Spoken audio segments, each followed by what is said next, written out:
Back in 2022, when we did the last installment of this series, we went over Circus Magazine's Readers' Poll winners for 1984. So in strict sequence, we're going to discuss their Readers' Poll for 1985. We'll talk about its categories and choices, as well as whether those decisions make any sort of sense. Stay tuned.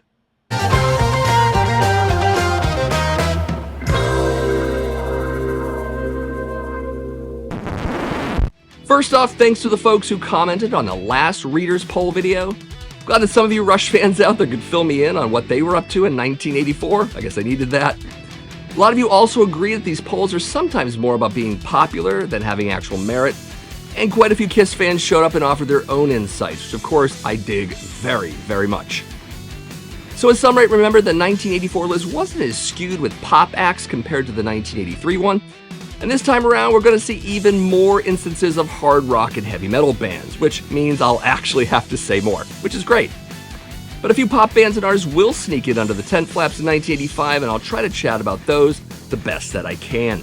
Speaking of 1985, some acts from the 1984 list will return, some others are new, and a couple bands that did particularly well the previous year will continue to dominate this year's list as well. So count on those two mystery groups from the City of Angels to rank rather highly. And if curious, the Readers' Poll is found in the February 28th, 1986 issue of Circus Magazine. Even from the cover, you can tell that heavy metal is playing a more prominent role in Circus Magazine, with the bands listed here. Nice to see. So with all of that, let's check out the categories. So I'm briefly just going to go through the best brass/wind instruments here, because for the most part, it's kind of irrelevant to our video. Except for the number 2 choice, which is Vince Neil. He played harmonica on Smokin' in the Boys' Room, so I guess that's a wind instrument. It's kind of weird. I didn't even think he was playing that. I don't know who I imagined was playing harmonica, but I guess I didn't think it was Vince. Anyways, let's move on to the real categories, and first is Best Artist or Group. At number 5, we have Dio. Excellent choice. Ronnie James Dio. Doing really well at this point in his solo career. He's about 2 or 3 years into it at this point. The album at the time, of course, was Sacred Heart. We're probably going to talk quite a bit about that album as we go.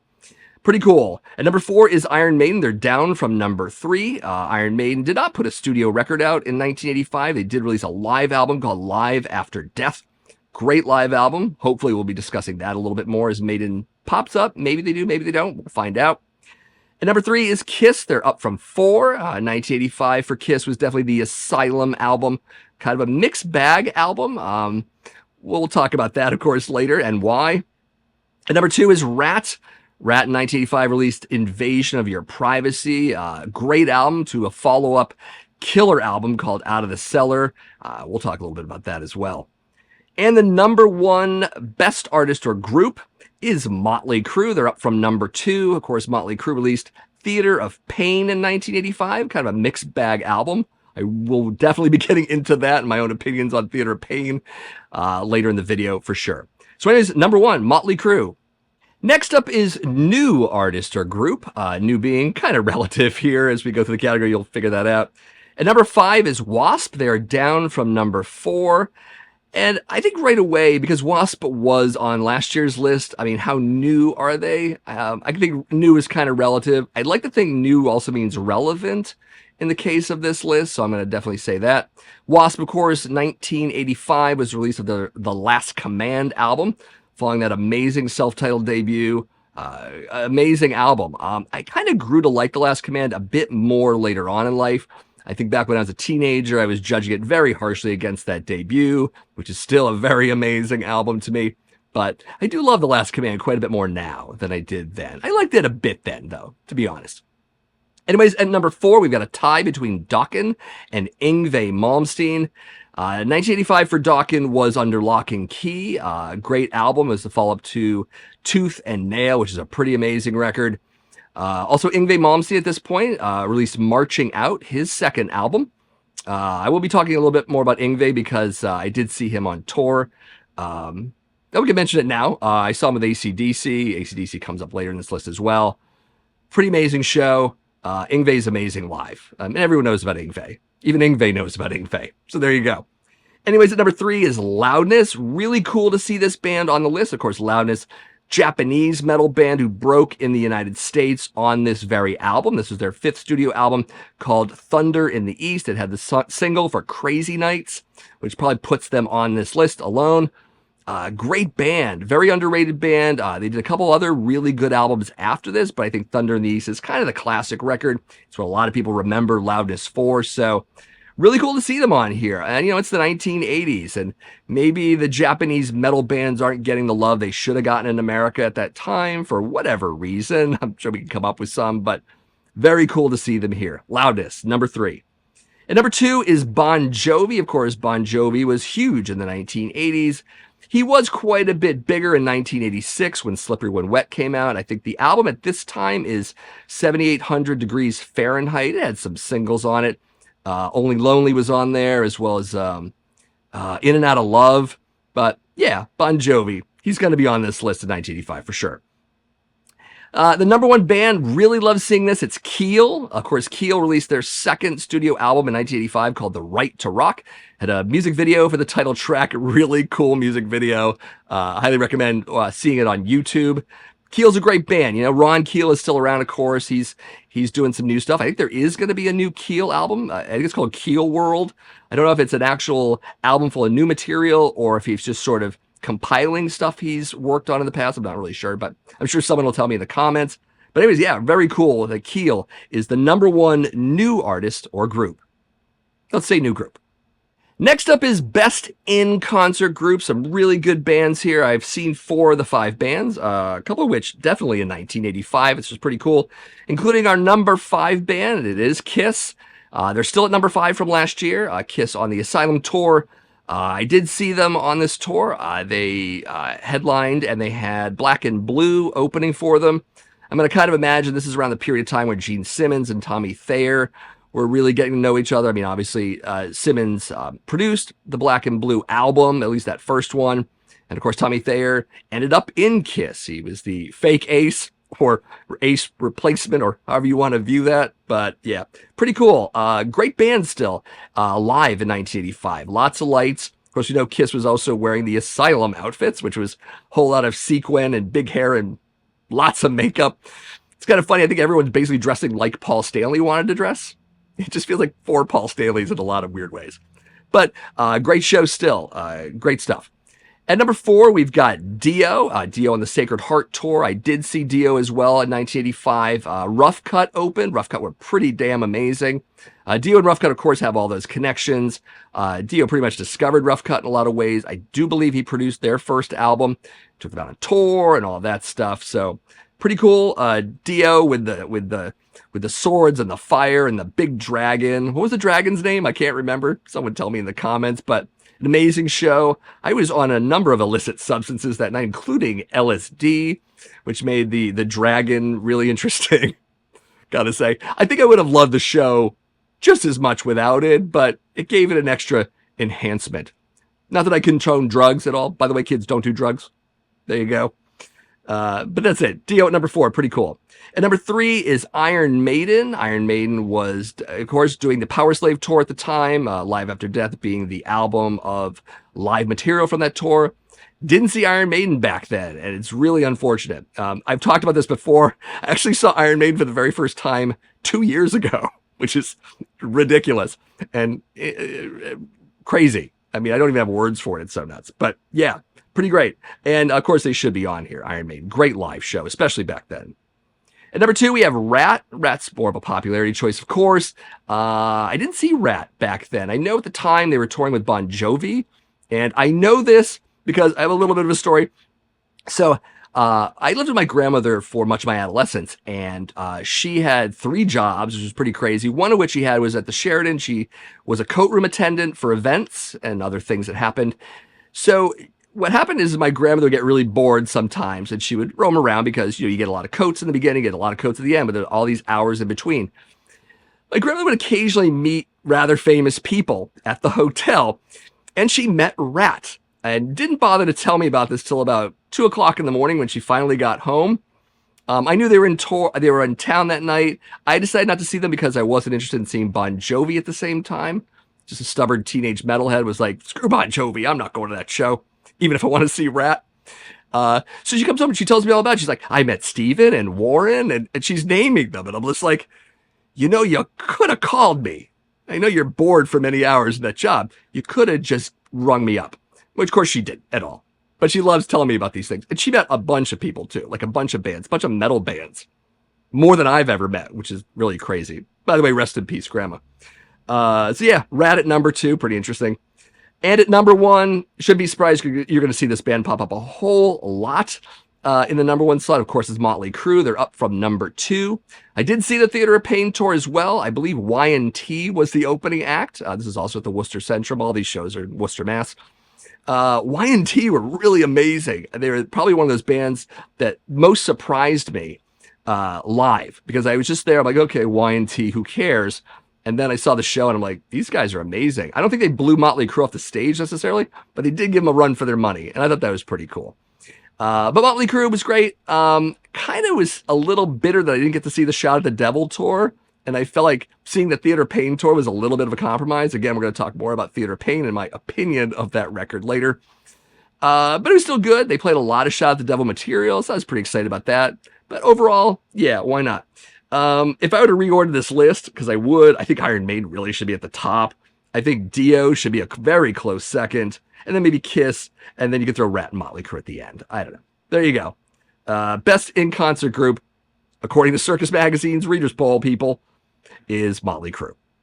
Next up is Best Male Vocalist, and at number 5, we have a tie between Jon Bon Jovi and Paul Stanley. Again, Bon Jovi's still really barely getting off the ground at this point. I mean, he's kind of popular, but Slippery When Wet is the album that broke them. Pretty interesting. I think John's voice is fine for what it is. I think Paul Stanley is a better vocalist. I think especially in 1985, I think if we were to break that tie, Paul Stanley wins it for me. And not just because I'm a Kiss fan, but Paul's vocals are pretty amazing in the mid-1980s. I mean, there's some stuff on Asylum, notes he hits are just powerhouse notes. So I'll take at least Paul Stanley at number 5 here. Why not? At number 4 is Bruce Dickinson. Of course, Bruce Dickinson of Iron Maiden, the Mighty Maiden. Bruce's voice is great. He is the air raid siren, after all. That's what his nickname is. Yeah, no question about that. Bruce Dickinson, would I put him a little higher? I probably would, as I'm looking at the other 3. But yeah, so there you go. Anyways, number 3 is Stephen Pearcy. He is up from number 5 from last year. So that's pretty cool. I like Stephen Pearcy's voice. I think I said this in the 1984 video, but he has a very unique voice in the sort of first wave hair metal crowd. I do like it quite a bit. You recognize his voice when you hear it for sure. I mean, if he was to be on anyone else's record, you'd be like, that's Pearcy for sure. So yeah, I'm good with him on here for sure. I don't know if I put him this high, but yeah, why not? At number 2, we have Ronnie James Dio. He's up from number 3, and I always feel like Ronnie should be at the top of any vocalist list, period. Him and Bruce should probably be tied for number 1 if this were my list, but of course it's not. Very cool. Great voice. Miss Ronnie to death. I mean, of course, rest in peace, Ronnie. I mean, it's been a while, but I think we all still miss him for sure. Anyways, at the number 1 slot here for Best Male Vocalist, and get ready to throw tomatoes at your computer screen, it is, of course, Vince Neil. He is still at number 1 from last year. I don't know how that really happens. I think a lot of people are judging him from his performances on records. I've always believed that Vince Neil is a studio creation. He's not really good once you take the studio away from him. I've heard live clips. I mean, I've heard the US Festival 83 clip. I watched it, and all the other clips on YouTube for shows, moving forward. He's really bad now, but he was pretty bad back then too. I think that's pretty obvious. But he sounds much better on record, which is the case with a lot of artists. Maybe Ozzy Osbourne is in there. You could have that fight in the comments. But yeah, Vince Neil at number 1, that's crazy. Obviously, this from my list, kick him out. You got to put Ronnie number 1, maybe Bruce for tying with him. I put Paul Stanley at a solid 2 or 3 right behind that. Pearcy can have it as well later on. And I don't know, leave Bon Jovi? Sure, why not? Not the biggest Bon Jovi fan, but there you go. Next up is Best Female Vocalist, and this is where we're going to see a lot of the pop acts, because in 1985, I don't think the mainstream music media is paying a lot of attention to female-fronted metal bands. I mean, I don't see coverage in Circus Magazine on Betsy Bitch or Sentinel Beast or Détente or any of those bands. That's just not going to happen back then in that magazine. But So we get a lot of this. I do think the number one choice here is apt. It is a metal girl. You might be able to figure out who in 1985 that might be, but for now we're going to talk about some pop acts. And starting at number 5, of course, is Joan Jett. Joan Jett and the Blackhearts, of course. I've never been a huge Joan Jett fan. I mean, she's really relied heavily on cover songs. I might have mentioned that in the 84 video. I can't remember, but yeah, her voice is fine. It's gritty. It's got some energy to it, but I don't know. I think this category really is just going to be populated with what few female artists who have a little bit of balls to them are going to fit in here somewhere. So, yeah. But anyways, yeah, Joan Jett, number 5. Not much more to say about that. And number 4 is Madonna. This is still early Madonna. Madonna's kind of being that sort of cutesy mall kind of girl kind of thing. Later on, she's a little more gutsy. She's a little more controversial. I think that's the more interesting Madonna. Not that I'm a big fan. In fact, I'm not much of a fan, to be honest. But you know, people loved Madonna in 1985, so I guess she's going to be in here. There you go. And number 3 is Pat Benatar. She's down from number 2. I think at this time, Pat Benatar released 7 the Hard Way was the album at the time in 1985. Invincible was the single. I remember that quite a bit. I remember it more from the movie, what was the title of it? It's like The Legend of Billie Jean or something. I remember Helen Slater was in it, and she's so hot in that movie. But yeah, great song. I think it was in the movie. Tell me in the comments if I'm wrong and it was some other song. But yeah, Pat Benatar, great vocalist. She should definitely be on this list. I don't know if she should be a little bit higher because I kind of agree that number 2 is a little better. But yeah, but Pat Benatar, I guess we still like her in 1985. Sure, why not? And number 2 is Ann Wilson. Ann Wilson from Heart, of course. Heart kind of made a bit of a comeback in the mid-1980s. They released their self-titled album in 1985. It was produced by Ron Nevison, who many of you know I have a huge problem with. I mean, he pretty much wrecked the Crazy Nights album for Kiss. We all know that.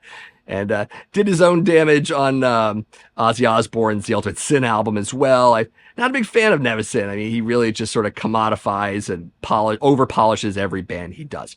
But, you know, that self-titled album for Heart had a bunch of singles on it, so it did pretty well. So, yeah, and Ann Wilson's voice is amazing. I can't remember if I mentioned this last time around, but when I'm reminded of her in modern day, she did a performance. It was in some theater. I can't remember who it was or where it was, rather. But she did a cover of Stairway to Heaven that was just mind-blowingly good. Robert Plant and Jimmy Page were in the crowd. Plant's shedding a tear. You know, Page is just kind of amazed and into it and all that. Look it up on YouTube. It's really amazing. If you're not strictly just a metal fan, I would say that. Check it out. But anyways, number 2, Ann Wilson. Well-deserved. At least for female vocalists. Maybe not female heavy metal vocalists, but you know. There you go. And number 4, and number 1, there we go, I can count, is Lita Ford. She's still at number 1 from last year. Lita Ford, still really great at this point in time. Again, I'm not as big of a fan of when she goes to stuff like Kiss Me Deadly and that ballad with Ozzy. But at this point, she's still really great. Great guitar player. I think she's a very underrated guitar player in heavy metal and hard rock. But yeah, pretty great. And I love her voice too. Always gutsy and just full of energy. Great stuff. So anyways, yeah, number 1, Lita Ford. Next up is Best Guitarist, and at number 5, we got a tie between George Lynch and Vivian Campbell. Of course, George Lynch from Dokken, Vivian Campbell at this moment in time from Dio. Of course, later on he would go on to Whitesnake and then Def Leppard, where he currently is. Interesting choice. I think if I had to break the tie, I might go with George Lynch a little bit more. I think he's a little bit more in that sort of heavy metal vein. Vivian, interestingly enough, being in Dio and playing heavy metal, denies he ever was a heavy metal guitar player, like ever. And I guess in modern day, you can make that claim. I mean, Def Leppard is not a metal band and really haven't been even remotely so since, 1987 or thereabouts. You can even make the argument for Pyromania, maybe, I don't know. But yeah, George Lynch, great guitar player.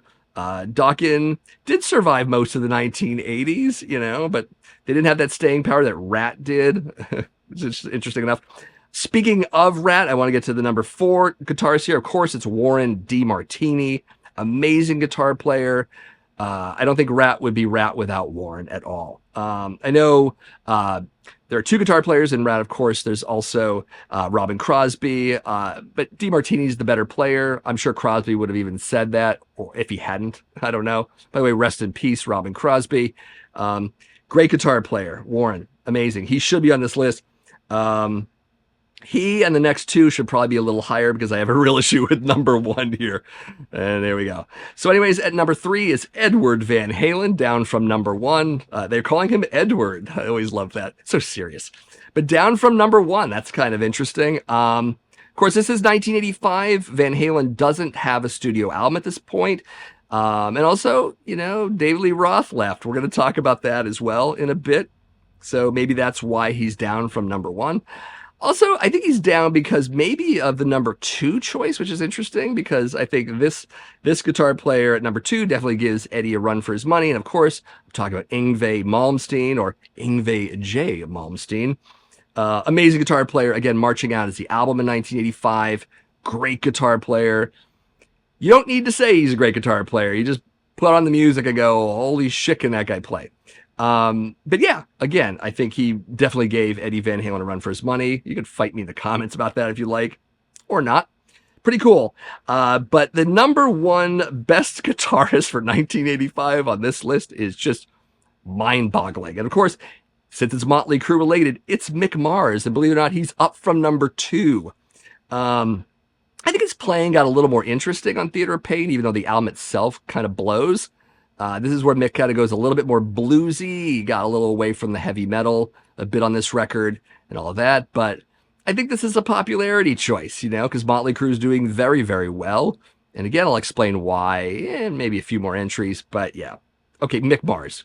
Sure. Next up is Best Keyboards. I guess it's the 1980s, so we got to talk about keyboards and synths and piano and all of that. Of course, if we're going to talk about piano, we're going to talk about our number 5 choice, which is Tommy Lee.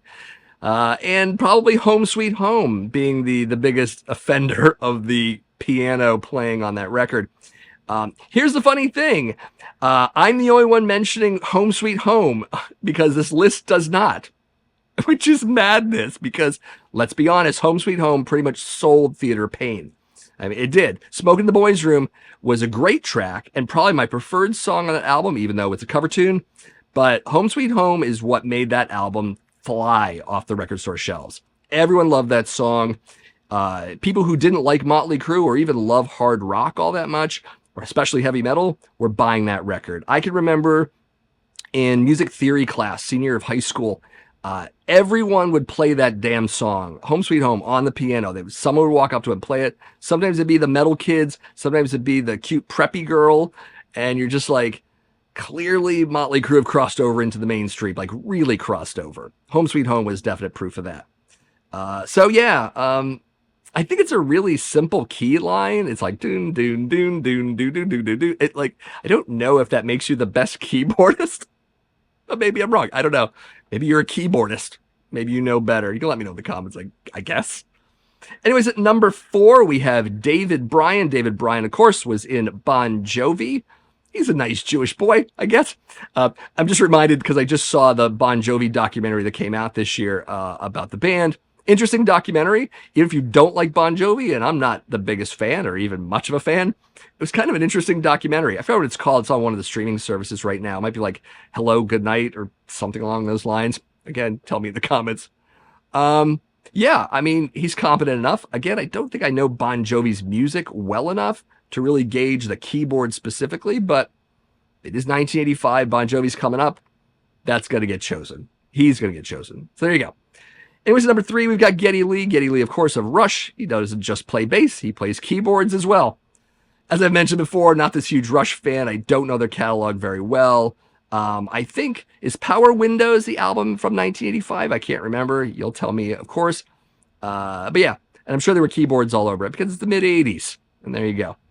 Anyways, at number 2, interesting choice here is Claude Schnell. Claude Schnell was Ronnie James Dio's keyboard player in the band Dio, of course. Keyboards are huge in Dio's music. I mean, they're all over the place. Holy Diver starts with them. Tons of songs do. And there's a lot of keyboard work on Sacred Heart for sure. So it's nice to see Claude Schnell here because where else do you see him, right? You just don't. So it's nice that he gets a little bit of love in this list. There you go. And of course, the number 1 keyboard player here is Edward Van Halen. Of course, he's going to be here. 1984 is full of keyboards. There's a keyboard solo in Jump, for crying out loud. So, yeah, why not, I guess. I'm not really excited about keyboards. I don't know how many of you are excited about them either. It's kind of a category that, I mean, you're going to throw in here because it's the 80s, but otherwise, do you really care? I don't know. Let me know in the comments if you do care. There you go. Eddie Van Halen, #1 keyboardist. Next up is Best Bassist, and at number 5, of course, we have Geddy Lee. He's down from number 3. Again, I don't know if Power Windows did well. You can let me know in the comments, I guess. Of course, Geddy Lee's a great bass player. I think probably on any of those Rush albums, I would assume. Great player. Is he number 5? Should he be higher? I don't know. Again, maybe his name recognition is getting a little less out there because it's 1985 and heavy metal's kind of taking over, and Rush isn't a heavy metal band, so maybe that's what's happening. I don't know. Anyways, Geddy Lee at number 5. And number 4 is Gene Simmons. He's up from number 5, so Gene's doing better. That's interesting. Gene's bass work is occasionally interesting, but largely pretty pedestrian, in my opinion. I know I get in trouble with the comments section for saying that, but, you know, when I was starting to play bass, I played Gene Simmons lines because they were easy. For the most part, some aren't, but most of them kind of were. But he's competent enough. Sure, why not? And people know who Gene Simmons is.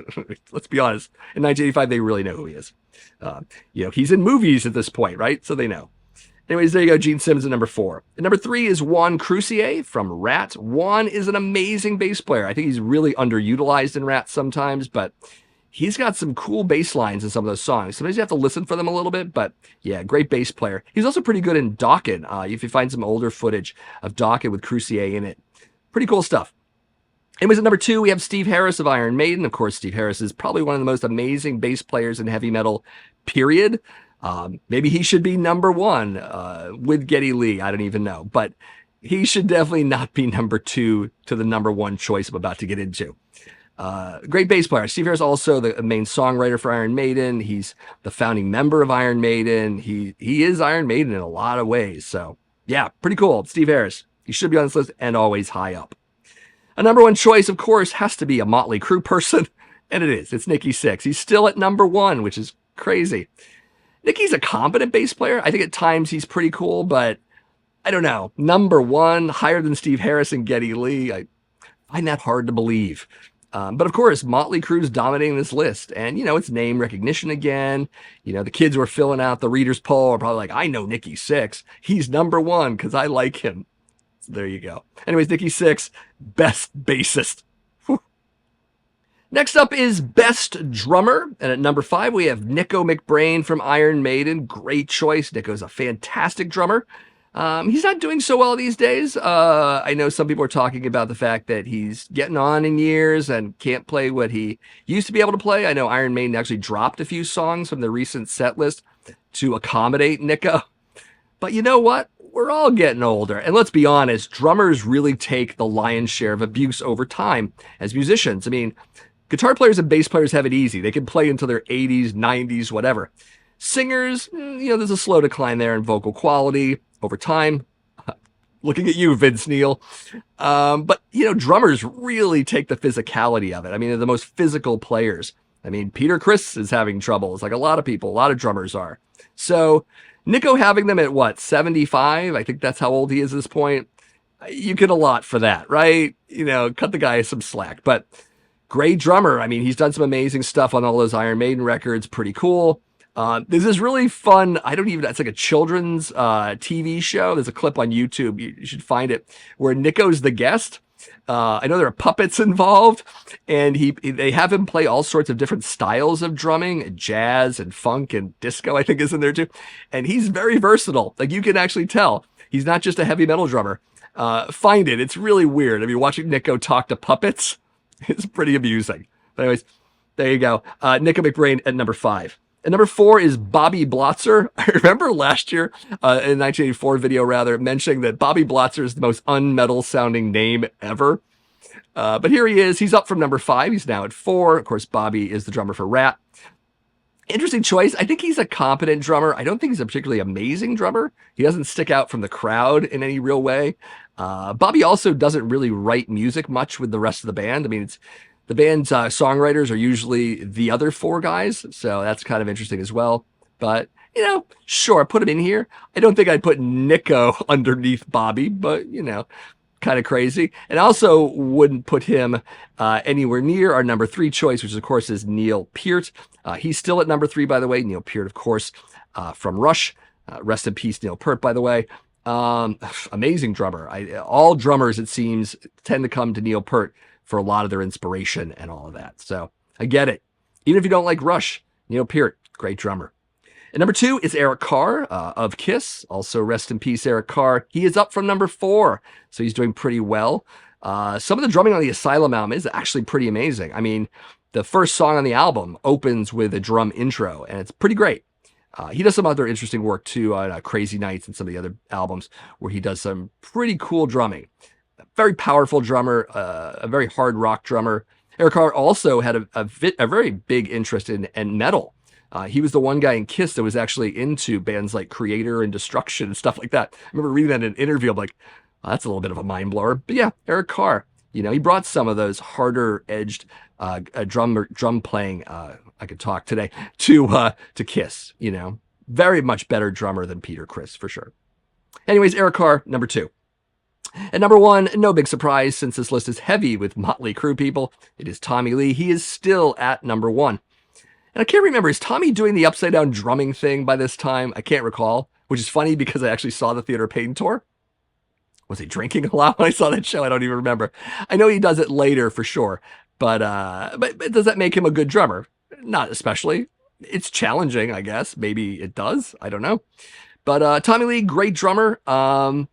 I don't know, number 1 drummer, that's kind of tough. I know he wasn't one of those guys that got into drumming because of the music scene. I mean, I know he was in the marching band in high school. He played drums, and probably played drums even before that. So Tommy Lee is an actual drummer. So it's pretty cool to see him here. I don't know if I put him at number 1. I think Eric Carr is a much better drummer. I think Neil Peart is a better drummer still. There are a lot of people up in that, you know, in the 5 through 2 range there that are better drummers. But, you know, I understand. We all know Motley Crue's popular in 1985, so that's why he's here. Anyways, Tommy Lee, best drummer. Next up is best single, and at number 5 we have Money for Nothing by Dire Straits. Not a metal band, of course, and not a band I really like at all. I'm not a fan of this song. It's kind of irritating. Even back then it was. It's probably here because of the music video a little bit. Maybe we'll talk about that music video later, but yeah, not a fan of the song, but I know it's a popular song. Anyways, number 4, we have You're in Love from Rat. There are 2 Rat songs on this list. We'll talk about the other one shortly, as well as which one I like more. But great song. I mean, so much on Invasion of Your Privacy is really great. I do like some of the deeper cuts on that record. Was it Dangerous But Worth the Risk? Great song as well. But yeah, sure, Rat. Why not? And number 3 is Kiss with Tears Are Falling. That was a pretty big single off that album. There were 3 of them off that album, which is kind of interesting, but Tears Are Falling really was the biggest of the 3. So I kind of get why it's on here. Kiss, number 3. Number 2 is Rat, once again, with Lay It Down. I like Lay It Down a lot more than I do You're in Love. We might talk about the music videos as well later on. I think that is coming up. But overall, better song, but I think Invasion's a great record, full of good songs. So there you go. And of course, at number 1, of course, it's Motley Crue. This time with Smokin' in the Boys' Room. Again, let's get back to Home Sweet Home, because even though I like Smokin' in the Boys' Room a whole lot more, and maybe the readers of Circus Magazine did, you can't deny how huge Home Sweet Home was. I would have thought that would have been the bigger single in the eyes of a lot of people, and the ears, of course. But according to Circus Magazine, it's not. People went with Smokin' in the Boys' Room. And it's a great song. It's a great cover tune. Brownsville Station originally did the song. And I was initially introduced to that version through the Rock and Roll High School soundtrack back in the late 70s. That's the Ramones album. Great movie, decent soundtrack, but a better movie. So anyways, there you go. Motley Crue, number 1, Smokin' in the Boys' Room. I'll take it. Next up is Best Video. And of course, when you say video in 1985, you mean music video. Of course, that's the context. At number 5, we have Dire Straits with Money for Nothing. And I guess this is where we talk about the video. The video is okay. It's computer animated. It was kind of forward thinking, I guess, for 1985 and animation and particularly computer animation. I think a lot of people were impressed with it, but I don't like the song. I didn't think the video was all that either. I mean, the animation stuff was not really different from what MTV was putting in a lot of its bumpers and IDs in between the music videos that they were playing. So it kind of just melded into MTV production style video stuff. Didn't really care. Also, again, I don't like the song. Anyways, number 4 is Dio with Rock and Roll Children. Great song, great video too. It's kind of a weird one. It's like this heavy metal guy and his girlfriend, and they go into this curio shop. Dio is behind the counter, and they somehow go through this magical door that takes them to all sorts of scenarios of teen, rebellion and angst and all that stuff. I mean, the kid runs into himself getting a haircut. Oh my God. And the girl has problems at her Christmas day with her family. Oh my God. And, it's tough to be a metal teenager in the 80s kind of thing. What's funny is I was 17 at the time, 16, 17. I probably watched that video and went, yeah, it is tough. Fuck the man. That kind of thing. Fuck the man. Interesting. Anyways, yeah. So Rock and Roll Children, great video and great song too. At number 3, we have Kiss with Tears Are Falling. And this is interesting. Again, I want to get to the other 2 singles that had music videos. They were All Night and Who Wants to Be Lonely. I think Who Wants to Be Lonely is a much better video. I also like the song a little bit more. But again, I get it. Tears Are Falling is the ballad. It's the hit. It is second song, second side. Kiss did that with so many albums in the 80s. Like, that's where the ballad lands. I mean, you got, on Creatures of the Night, it's I Still Love You. On Lick It Up, it's A Million to One. On Animalize, it's Thrills in the Night. And this one, it's Tears Are Falling. Crazy Night has Reason to Live. It's like, it's an interesting pattern. But yeah, big song, so it's going to be a big video. So there you go. Kiss at number 3. Number 2, we have a 3-way tie between You're in Love from Rat, Big City Nights from the Scorpions, and Lay It Down, also from Rat. Interesting choices. Big City Nights is actually a live performance because of Worldwide Live. That was their live album in 1985 for the Scorpions. So I guess you could include that, but I could also bump it because it's more of a live performance. So between You're in Love and Lay It Down, I kind of gave it away already. I would probably pick Lay It Down, not just because it's a better song, but it's a better video. You're in Love takes advantage of a lot of old style movie clips of people kissing and whatnot. And it's like, to me, that's lazy video making. So Lay It Down actually is a full concept video, has a sexy girl in it and all that. And has that weird looking kid, that little kid who blows out the candles. That kid was in so many things. And I just remember going, that's a weird looking kid. Anyways, watch the video for Lay It Down. You'll see what I mean. So there you go. Number 2, 3-way tie. Again, if I were to break that tie, Lay It Down from Rat gets it. It was at number 1, of course, we have Motley Crue, but it's with Smokin' in the Boys' Room. Again, I approve, but I'm really amazed. Home Sweet Home's not on this list. They're not on this list at all. In 1985, I mean, in June, Smokin' in the Boys' Room came out as a single, and in September, Home Sweet Home came out that same year. So this poll is from February of 86. They had all of 85 to look at. It just seems weird to me. I mean, maybe I just don't have the numbers, the sales numbers in front of me for the singles themselves, but yeah, really strange. But I'll take it because, again, Smokin' in the Boys' Room, great song. There you go, Motley Crue, number 1. Next up is Comeback of the Year, and at number 5, we have Rat. Interesting. Again, I have a hard time, like I did last year, with the term comeback, because is it just that they're still relevant this year as they were last year? Is that what we mean by comeback? Because Rat didn't go anywhere in 1984. They were very much there with Out of the Cellar, killer album again. Invasion of Privacy, also killer album. So maybe I should just take comeback to mean they're still relevant in 85, just as relevant. They're coming back from something, I don't know what, but sure, it's a comeback. But yeah, there you go. Rat, number 5. And number 4 is Ozzy Osbourne. That's pretty interesting. Not sure why, because in 1985, you don't have a studio album from Ozzy Osbourne. Bark of the Moon was before, and Ultimate Sin is in 86. So not sure why Ozzy is making a comeback. I mean, he didn't bite the head off anything in 85. He did go on that tour with Motley Crue. Did he piss on the Alamo? Was that 85? You can let me know in the comments. I feel like that was before, but maybe it wasn't. Maybe that's why he's coming back. I don't know. Anyways, anyway, Ozzy. There you go. Number 3 is Def Leppard.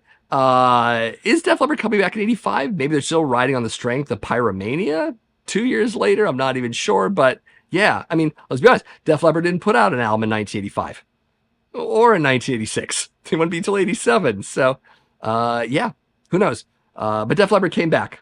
Sure, why not? And number 2 is Motley Crue, not number 1. Amazing. Again, I'm just going to take Come Back to Me. Here they are with another hit record that the kids love. Sure, why not? But the number 1 comeback is interesting because it is kind of a comeback. It is AC/DC. We don't see them much on this list this year.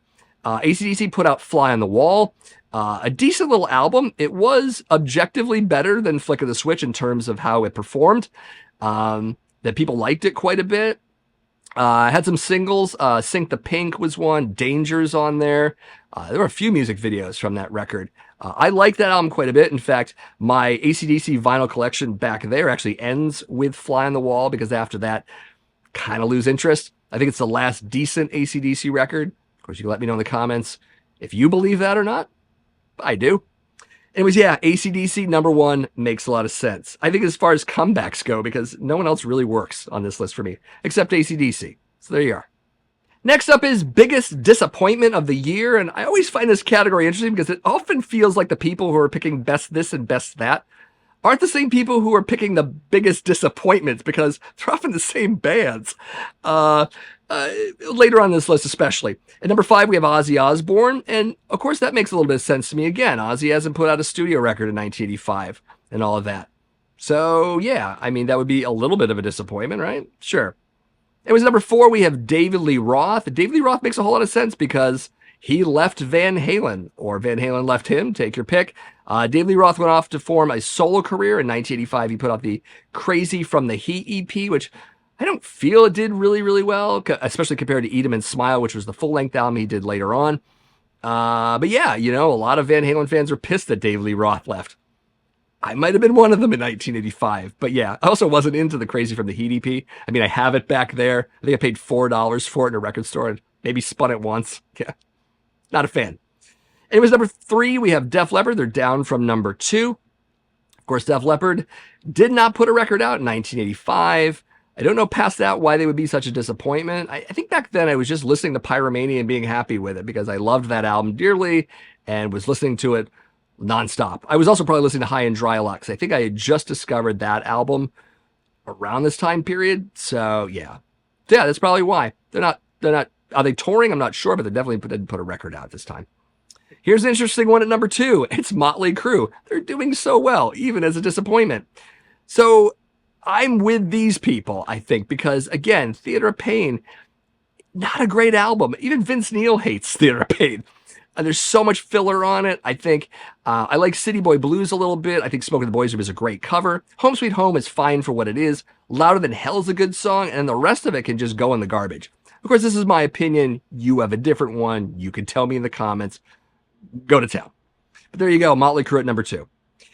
And at number 1, the biggest disappointment of 1985 is Van Halen.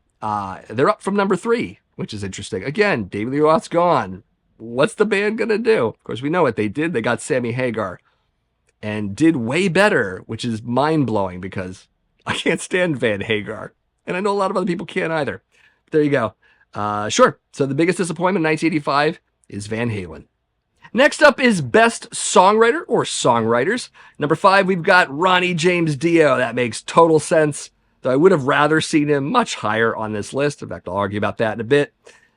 Great material on Sacred Heart. I mean, Ronnie's he's a great singer, but he's also a great songwriter. He wrote a lot with his time in Rainbow and Black Sabbath.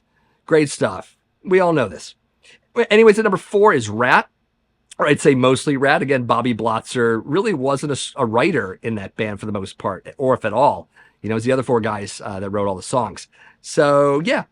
So I'd say mostly Rat for number 4. There you go. And number 3 is Steve Harris of Iron Maiden. He's still at number 3, and no one can argue how great his songwriting is. I mean, all those great Iron Maiden records, front to back. He is the chief songwriter. He's the founding member. I think I went through all of this before, but yeah. Steve Harris can do no wrong. Maybe some of the overlong songs of modern note. Maybe we can give him a little bit of crap for that. But other than that, still great songwriter.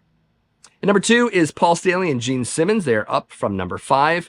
Songwriting is pretty decent on this record. Even Gene Simmons' songs, which are probably phoned in a little bit. We know Gene Simmons was, he was being in movies and TV shows and all of that. I recently saw the clip on Miami Vice where he plays this drug dealer guy. It's pretty amazing. You should look that one up. But of course, he's in Runaway. That movie is Wanted Dead or Alive out at this point. I can't remember. Maybe that was the following year. I remember the one where he played, what was it, a drag queen? That one's a good one.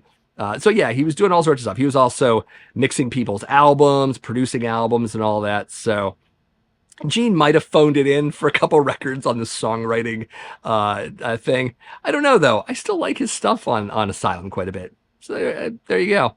And Paul Stanley, of course, is a great songwriter. Probably a better songwriter than Gene. Fight that out in the comments if you want. I think it's right. There you go. Anyways, Paul Stanley and Gene Simmons at number 2.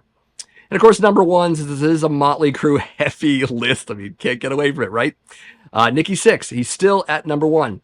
Nikki Sixx, again, I said it last year, or the 1984 video, great songwriter, the best songwriter Motley Crue has. You can always tell when you're hearing a Nikki Sixx song, lyrically especially, versus a Vince Neil one, because the lyrics are just better. They're way better. They're more interesting. They're more creative. Vince can't write his way through a paper bag. We know this. And he can't sing either. There you go. Anyways, Nikki Sixx at number 1. Makes sense. To a degree. I would probably put Dio at number 1, realistically, and probably move Steve Harrison there as well. Yeah, let's put Nikki at 3 instead. There you go. Next up is Best Producer at number 5. We've got Ted Templeman. Of course, Ted Templeman is the Van Halen producer. He's down from number 1 from last year. It's pretty interesting. Hard to compete with 1984. It's a great record. And the one thing Ted did, of course, is that in 1985, is that he produced Crazy from the Heat, that EP that Dave Lee Roth put out as a solo project. I don't know, maybe people's thoughts and feelings on that EP are expressed here by putting Ted at 5 instead of higher up. I don't know. Can't say. Anyways, number 4, we've got Martin Birch. He's down from number 3. Martin Birch, of course, at this point in time is very much known as the Iron Maiden producer. I don't know. Did he have a hand in Live After Death? I can't remember. I'm sure there were other engineers on that one because it is a live album. I don't know. But here he is at number 4. Number 3 is Mutt Lange. He's down from number 2. Mutt Lange did not produce, yet again, the AC/DC album that's current. You might remember Mutt Lange followed AC/DC throughout quite a bit of their career earlier on. Flick of the Switch was actually self-produced. So is Fly on the Wall. Fly on the Wall was mainly produced by the Young brothers, Angus and Malcolm. So Mutt didn't have much to do with that one. And of course, Def Leppard didn't put a record out as well in 1985. So maybe that's why he's down a little bit. But people still know his name. You know, he is Mutt Lange after all. So there you go. Anyways, number 2 is Paul Stanley and Gene Simmons. They're up from number 5. Is Asylum a better produced album than Animalize? Maybe. I think maybe so. I love the drum sound on Asylum probably more than I do on Animalize. Though in neither case does it compete with the drum sound on Creatures of the Night, which is friggin' amazing. But yeah, sure, I'll give it to them. Why not?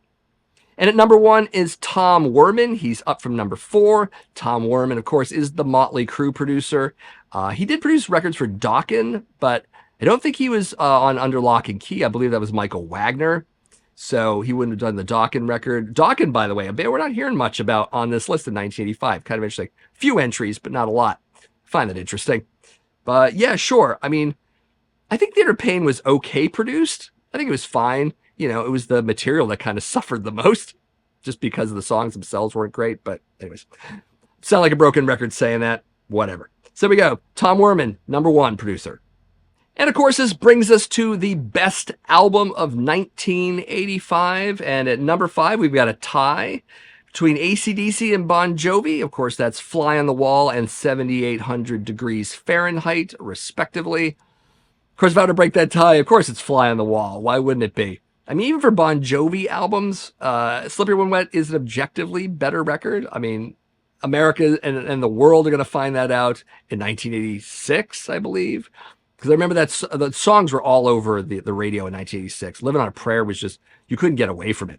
But yeah, even here, you know, he's still doing pretty well. So there you go. At number 5, AC/DC and Bon Jovi.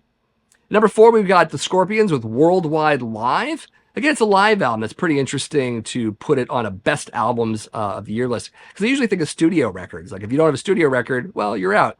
but not the case for the Scorpions and Circus Magazine Readers Poll. They come in at number 4 with Worldwide Live. It is a great live album, I gotta say. The Scorpions are a lot like Judas Priest in this one, is that both bands had a 70s live album and an 80s live album.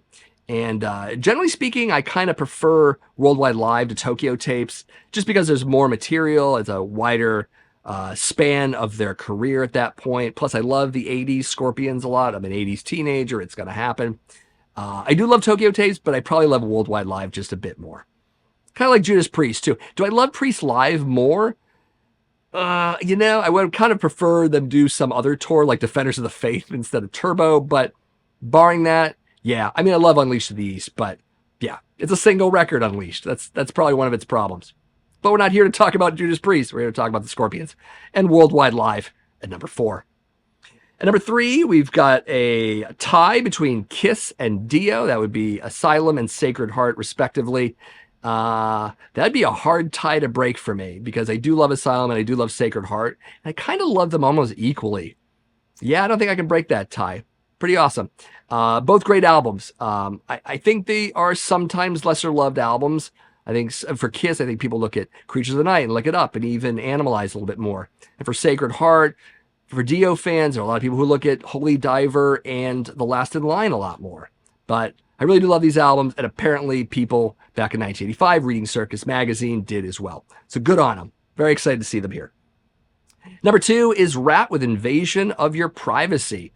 Great album. I mean, it's not out of the cellar, but it'll do. And I think in many cases it's a great album. I think it's probably about maybe 90 to 95% of where Out of the Cellar is. There's still some good stuff. And it was one of those albums that I liked more over time. I think initially I liked the hits, I liked a couple deep cuts, but now I kind of like the album a lot more, like in its entirety. So pretty cool. There you go. And of course, the number 1 album of 1985. It's not hard to imagine what it is. It is, of course, Theater of Pain from Motley Crue. Man, it's amazing what one single can do, because just not a good album. My God, the second side of that record is worse than the first and all of that. Yeah, I just don't get it. But you know what? Maybe you love Theater of Pain. Maybe you think it's the most amazing Motley Crue album ever made, or at least you think it's pretty great. You know what? Let me know in the comments, what your views on this album are either way, because, from where I'm sitting, whether it was 1985 or 2024, I just don't get it. I don't get it at all. But you know what? I'm not that kind of fan, I guess. I don't know. I only like the first couple of Motley Crue albums, and then the other next 3 are kind of okay, with this Theater of Pain in the middle, whatever. There you go. I'm babbling. Here you go. Motley Crue, Theater of Pain. Take it or leave it. So as I did with the 1983 and 1984 installments of this series, I'm going to read Circus's summary for these results, just to give you what the mag actually thought of the poll. Motley Crue's overwhelming popularity with readers couldn't hide the fact that while other rockers weathered periods of inactivity, still more suffered from lack of an album or tour. Witness Lita Ford, best female vocalist, even though she had no record out, and the once mighty Van Halen voted biggest disappointment of the year, thanks to the departure of David Lee Roth and the remaining members' refusal to tour in '85. Roth at least found time to record an EP and make video clips, and thus received only a fraction of the disaffected vote that went to his former associates. After keeping a low profile in '84, AC/DC zoomed back to popularity with Fly on the Wall, clinching first place in the Comeback of the Year division. Rat were no slouches either, nabbing second place in 5 categories, including Best Group and Best Album. Both Rat and Kiss showed their across-the-board popularity by pulling down 10 top 5 showings each. Whether this array of bands will emerge as winners, losers, or runners-up in '86 remains to be seen, but the medal is still the message. So there it is, Circus Magazine 1985 Readers' Poll winners. So for now, this is where the Circus Readers' Poll series will end, at least until I acquire ones for 1986 and beyond. Definitely let me know your thoughts on the 1985 poll results and these videos in general. Maybe you even have some memories of Circus Magazine from way back when. You should let me know all of that and anything else that makes sense in the comments below. Of course, if you're new to my channel, just so you know, my name is Matt. This is the Accusation Network, where each and every week I do videos on classic and modern metal, but also metal vinyl collecting. If you like the sound of that, definitely give this video a like. Also subscribe to my channel if you haven't already done so. And if you're feeling generous, definitely share out my videos with some of your friends on social media. Love it if you did that. Anyways, thank you for watching, and I'll see you in the next video.